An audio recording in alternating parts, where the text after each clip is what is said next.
Hi friends, this video shows how to remove this TV from wall mount. See, this is the back side of this TV. I am going to detach this TV from the wall mount. Here on bottom you can see two screws. We have to remove this as well. First I am going to remove these two screws from the bottom.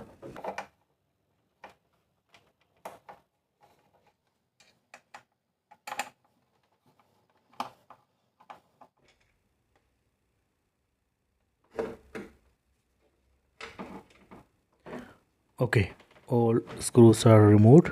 Then we can push up from the bottom, and that way we can detach TV from the wall mount like this.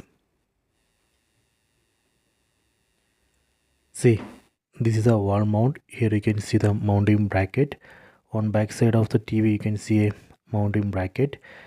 So we have to insert the wall mount into this mounting bracket on the back side of the TV. Then secure it with screws and attach it properly.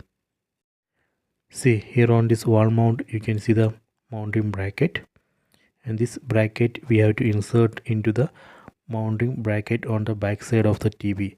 Then here we can insert screws and secure it. This way we can attach TV to wall mount and detach from it. So you can try this. I hope you have enjoyed this video. Please subscribe.